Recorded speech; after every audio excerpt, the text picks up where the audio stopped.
Good evening friends मैं Tahzibul Hasan let's trade like a pro के platform से आपकी खिदमत में हाजिर हूँ। आज गोल्ड ने अपना हाई 2141 लगाया। इससे पहले इसका हाईएस्ट हाई 2151 2150 के आसपास है ऑक्टा एफएक्स के मुताबिक। दोस्तों ये हम इस वीडियो में रीज़न जानने की कोशिश करेंगे कि गोल्ड इतना हाई क्यों गया है। जैसा कि मैं अपनी प्रीवियस वीडियोस में बताता रहा हूँ कि गोल्ड बाय जाएगा। इवन के इस हाई प्राइस पे भी हमने इसको आज अपने ग्रुप में बाय करवाया। 2125 2127 के आसपास इसको बाय करवाया। 2145 का टीपी रखा था। 2135 2140 के पास इसका प्रॉफिट बुक किया और मार्केट से एग्जिट हुए।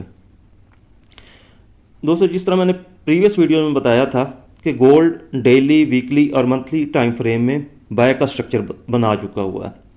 इसने फ्यूचर में अप जाना है। और ये भी मैं बताता रहा हूँ कि पिछली 6 न्यूज़ जो गोल्ड बाय के हक में आई थी यूएसडी के रिलेटेड, उनका इफेक्ट होल्ड था। जो फ्राइडे को उसका इफेक्ट आया और गोल्ड बहुत ज़्यादा बुलिश गया। मंडे और ट्यूसडे को आज के दिन भी गोल्ड बुलिश गया। उसकी रीज़न ये हैं, एक तो Swiss national bank, bank of Japan और federal reserve bank of America. Swiss bank के हवाले से ये है कि मंडे को सीएचएफ का डेटा आया, सीपीआई का डेटा, जो कि पॉजिटिव आया। स्विस करेंसी स्ट्रांग हुई।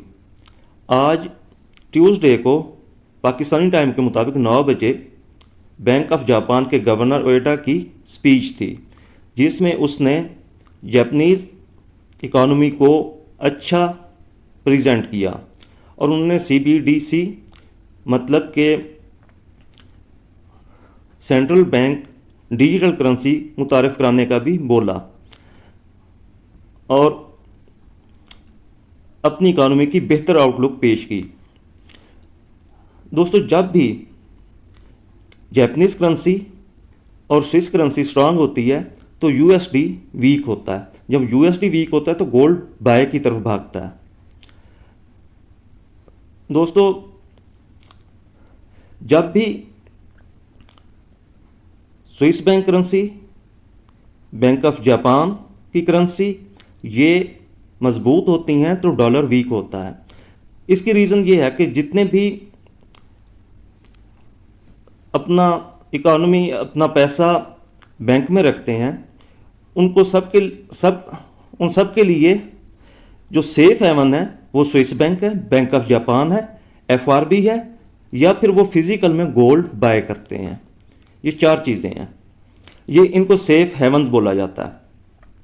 अब जब भी जापान की करेंसी मजबूत होगी तो कैश फ्लो होगा एफआरबी से, फेडरल बैंक ऑफ अमेरिका से बैंक ऑफ जापान की तरफ।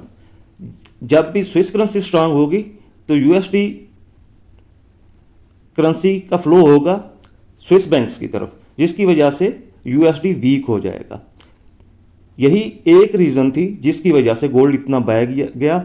ये वीडियो मुझे बनानी पड़ी क्योंकि बहुत सारे दोस्त कह रहे हैं कि गोल्ड में मैनिपुलेशन चल रही है। गोल्ड में किसी किस्म की कोई मैनिपुलेशन नहीं है।